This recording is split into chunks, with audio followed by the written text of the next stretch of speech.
Good afternoon and welcome back. This is an amazing second part to this, continuation from Jackie's talk. What's happened this morning is the four centennial clubs have been together. This was our second meeting. The first one was on 28th of November.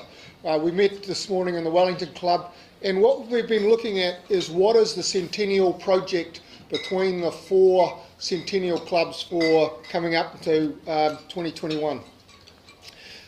And you've heard Jackie outline the Auckland Rotary Club's project was really containerised accommodation, which goes along with their ERCS project, which they administer on behalf of Rotary New Zealand. The other ones, the Wellington... the other one from us, we had potable water for every child in the Pacific, and everybody's aware that was the project we put forward. And then we've been really... at our first meeting, we boiled it down to two. The Rotary Club of Melbourne's project, which is Eliminate Dengue, and the Rotary Club of Sydney's, which is really, in my words, immunisation program for the Pacific's children. And we've done an assessment this morning, and we're trying to, our major project is Sydney's project of immunisation of the Pacific's children. But we're also trying to work out how we then help Melbourne eliminate dengue, because it's such a noble project to be able to do that. So I've asked Chris Wang from the Rotary Club of Melbourne to really talk to us for 5 to 10 minutes on the Eliminate Dengue program and really where it's at and how we can help it. Chris.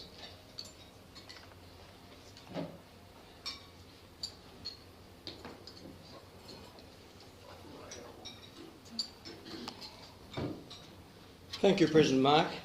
First of all, I'd like to endorse something that does nothing to do with the Dengue International Project. It's actually to do with student exchange.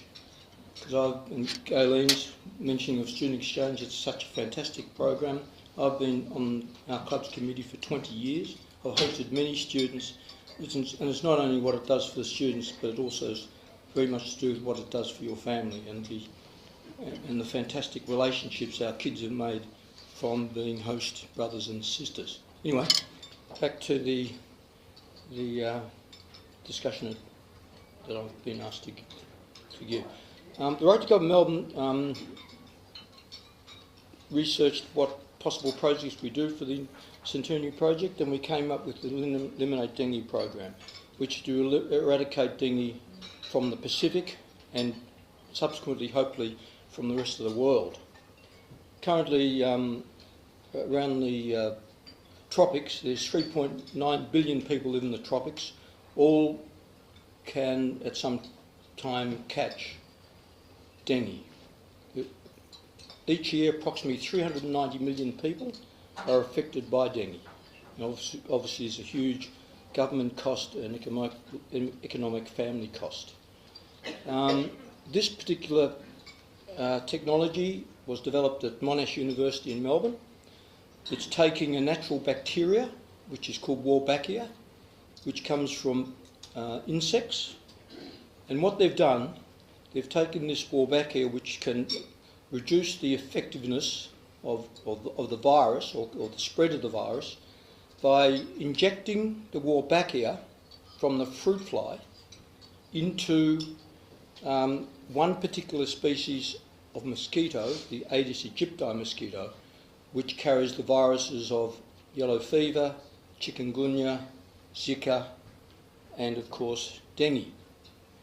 And so over 10 years they've experimented with the how do they transmit this bacteria into the mosquito, and then the mosquito subsequently lays eggs, and this natural Wolbachia bacteria is carried forward to all mosquitoes who are Aedes aegypti mosquitoes who carry these other viruses, including dengue.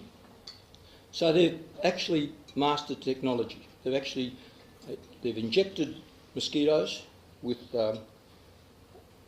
Wolbachia, and then to prove it, they've injected those same mosquitoes with dengue virus, and they found that they could not transmit the virus to humans. So that was our project, Now, the way they do the project is that they, first of all, have to obviously find the areas where dengue is prevalent, and obviously one of the areas is the Pacific.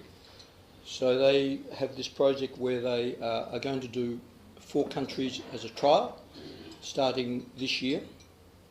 Before that they've already done trials for the last 6 years in Northern Australia, in Cairns and Townsville, and they've virtually eradicated dengue from those areas.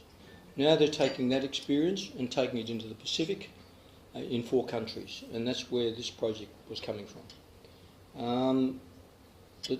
The project is for the Eliminate Dengue program people to go to these 4 countries, to set up the program there, and for Rotary to help with that. The main way we can help is to be advocates, to link up the Eliminate Dengue people with government authorities, with the local community, because one of the methods is what we're doing is to introduce new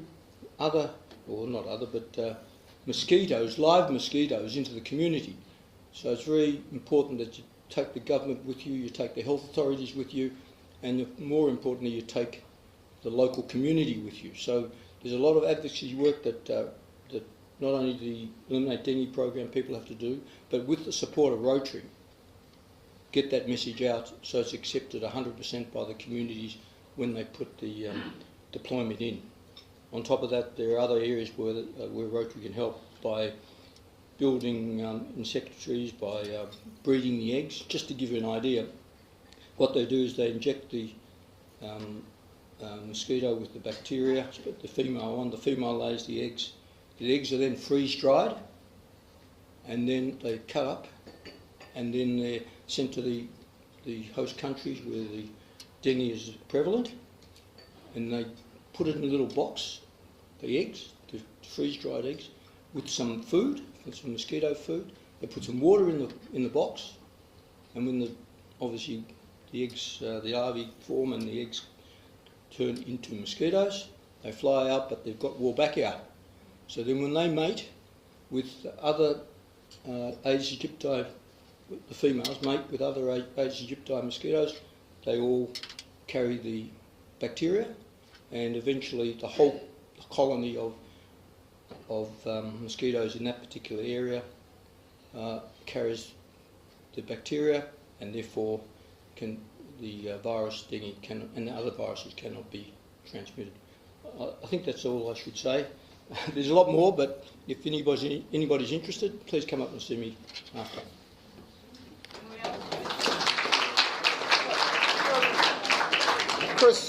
Chris, you've got one question from a very somebody with a lot of knowledge of the Pacific. No, I was just really interested. It's a wonderful target. I wondered what the process will be towards putting a hold on the normal mosquito spraying in whatever the target area would be, because it would presumably imply that there would be a period when wild and dengue-carrying mosquitoes would not be killed, so the population would be at risk for a cycle of periods like that. What's the structure planned to manage that sort of situation? Because I imagine there'd be a degree of resistance. That's a technical question I have to take on notice. I have to go back and ask the dengue people in Melbourne. It's a very good question, and I like the question, because obviously if they do spray, you'd be spraying Aedes aegypti mosquitoes as well, and therefore the bacteria, the natural bacteria process wouldn't work as well. So can I take that on notice, and I'll through Mark I'll get an answer for it. Thank you. Thanks, Chris. You'd have to admire Rotary here. We've got containerised emergency accommodation, potable water for every child in the Pacific, eliminate dengue in the Pacific. Amazing, and to have to make a choice between all of these is just a staggeringly difficult proposition. But at that point, we have made a decision between the 4 clubs that we recognise the Sydney's project of immunisation, a rotavirus vaccination project called Project Hope, but it's more than that. It's an immunisation project for the Pacific's children. So I'd like to invite James Allen from the Rotary Club of Sydney to talk through what we've previously called Project Hope and how we see it going forward.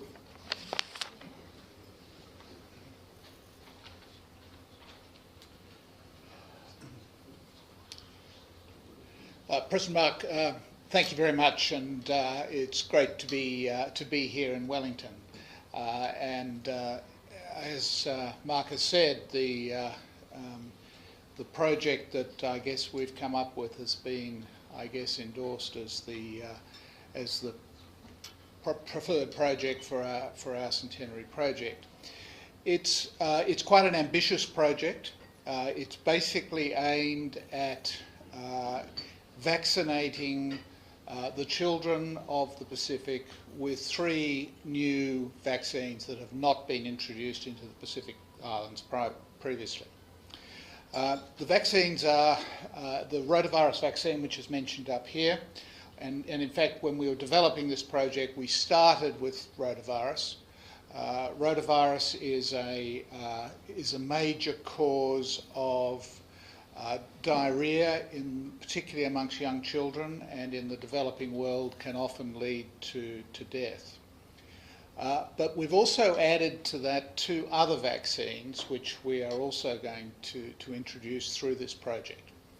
And they are the pneumococcal vaccine, and pneumococcal virus is again a major cause of death, particularly amongst young children, from pneumonia and meningitis. And the third vaccine we're going to introduce is the human papillomavirus vaccine, which is which is the cause, and that virus is the cause of cervical cancer. And the vaccine is administered in that case particularly to adolescent girls.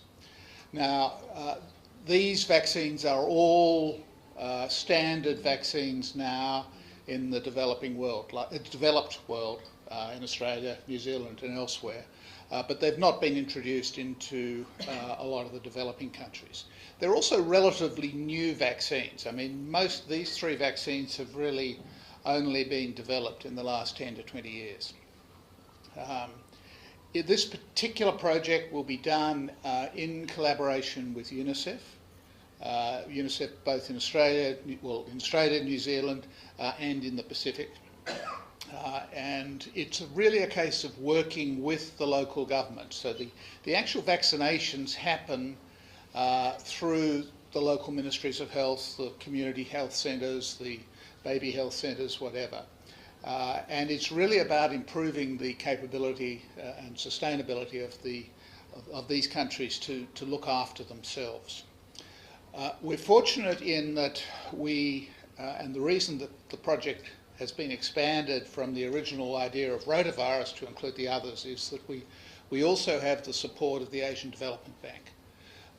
They have agreed to basically pay for the vaccines and associated supplies, and that's a big part of the cost of this, in 4 of the countries that we are hoping to distribute these vaccines. And those countries are Vanuatu, Samoa, Tonga and Tuvalu. We're also hoping the intention is that we also would like to distribute to another 5 countries, which are generally speaking smaller countries, but that would be Kiribati, Nauru, Tokelau, Niue and the Cook Islands. So the idea is that ultimately we want this program to be basically to introduce these vaccines across hopefully 9 countries in total. It's a project that we think will attract a lot of publicity for Rotary. I mean, at the end of the day, we're looking to obviously do something that is worthwhile in itself, but we also want to use it to, I guess, put the Rotary brand and the Rotary name up in lights. And we think that this has the scale and scope to be able to do this. All up, and I hope you're holding on to your chairs, but all up, this is roughly about a $25 million project. Now, we expect that the Asian Development Bank will probably, the cost of the vaccines and things is a little over 20 million. So a large part of that cost will be covered by them. But they need Rotary involvement to help in the logistics, distribution, advocacy. If you're going to introduce new vaccines into a community, you need to have community support for those new vaccines. They need to be convinced of the safety and efficacy of those vaccines. Now, they're well-proven vaccines. I don't think there's an issue there. But even in Australia and New Zealand, we have groups that are anti-vaccination, which is, well, in my view, a real problem. But that's another story.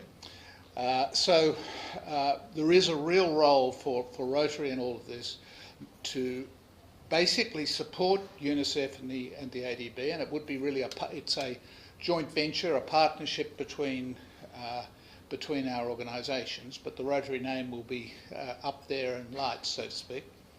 And I think there are opportunities to get other organisations involved, to involve our respective governments and those sorts of things. So I think, well, personally, I think it's a very exciting project. I think it has the possibility to really do something significant to celebrate our centenary.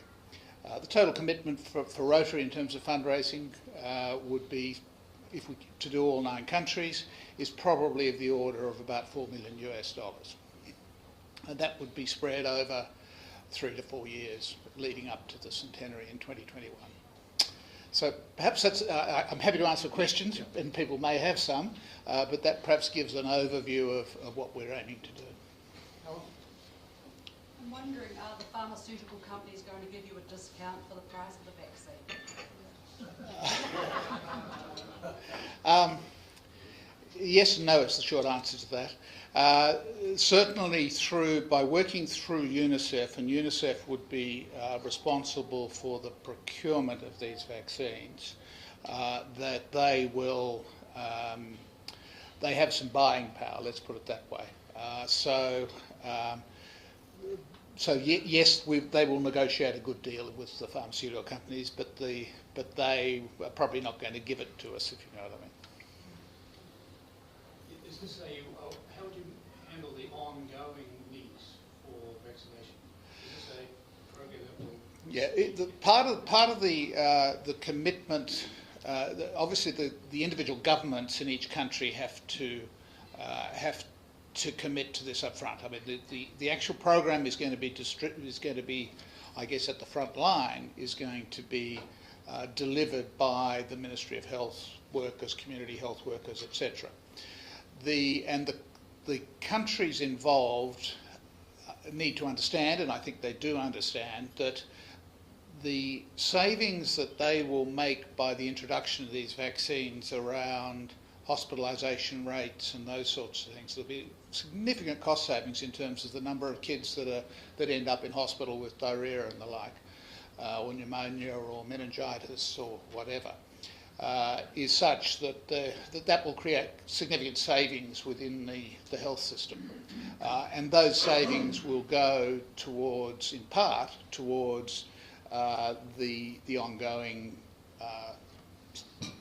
sustainability of the program. So the governments need to sign up to the fact that they will be committing to these vaccines after the initial 3-year period in which our project will fund.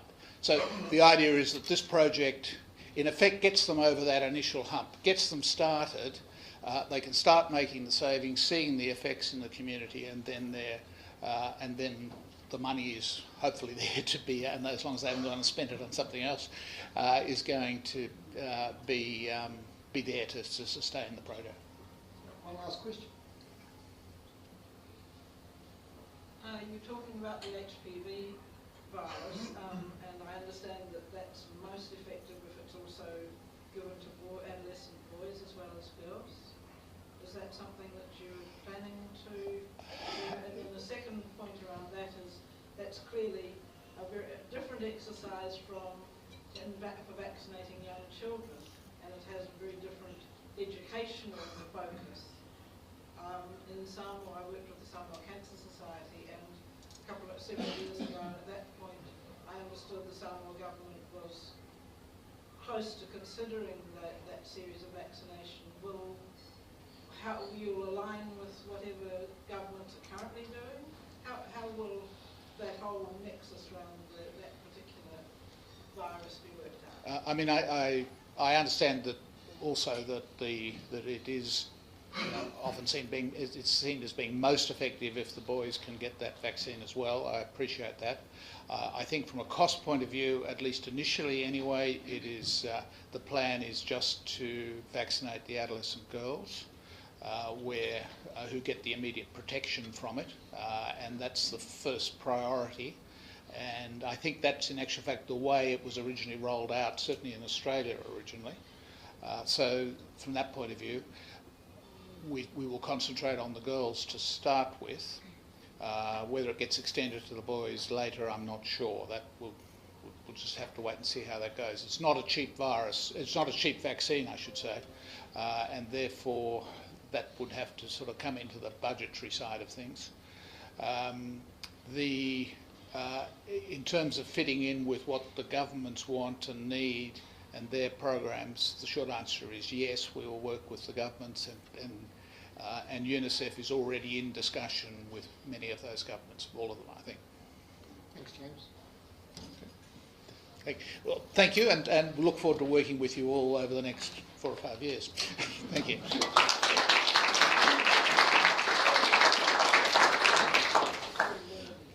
You have to admire Rotary, all 4 clubs, the ambition for influence for good and wanting to really make a huge difference. They are all 4 fantastic ideas which all need progressing, and you can see there's some fantastic thought gone behind all of them. So I commend all 4 clubs for thinking big and wanting to make a true difference. Thank you. Could I invite members with interesting notices or events, and I'll start with Claudia Gonzalez if I can, for the Skilled Migrants Program.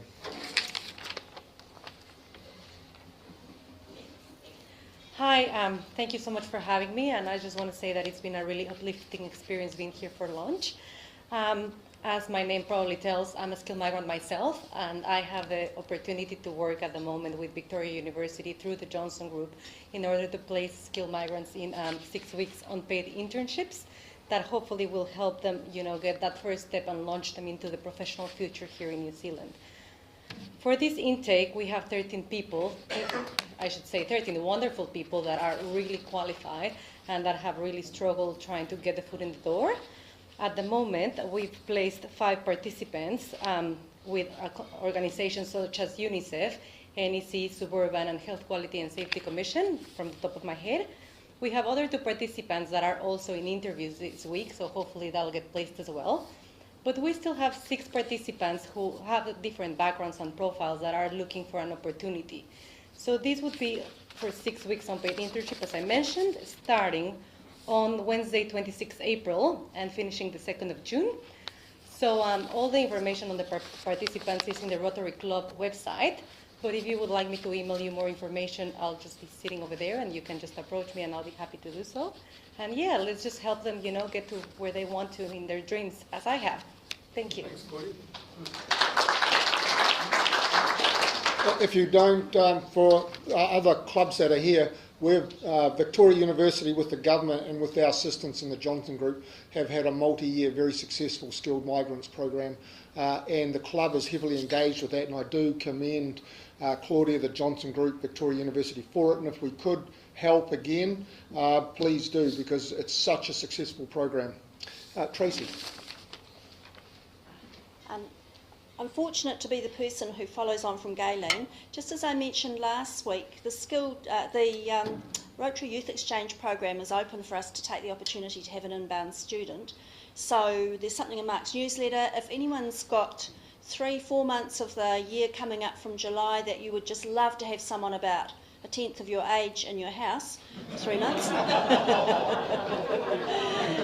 so that you can show them around, just do get in touch with me. My details are on the website. Thank you. Thanks, Teresa.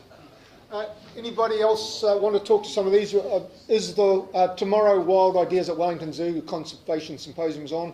The Matusomes Island visit is still on, I'm presuming, on Sunday. With the District Governor here, it would be most remiss of me if I didn't cover the District Conference in New Plymouth, Friday the 21st to Sunday the 23rd of April, and then there are a range of other events from billiards onwards from the 17th of May.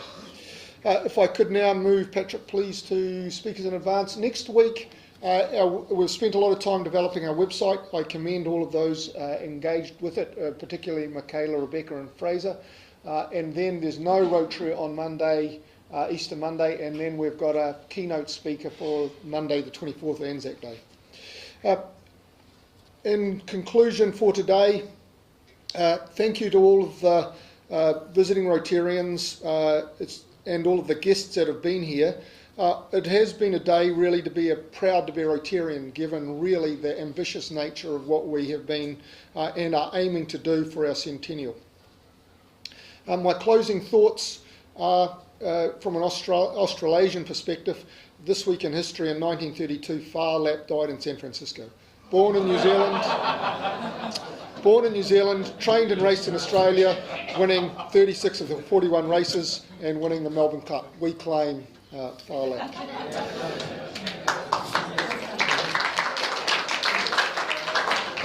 See you when we can in the next few weeks. Don't forget our theme is Rotary Serving Humanity, and go out and make a difference. Thank you.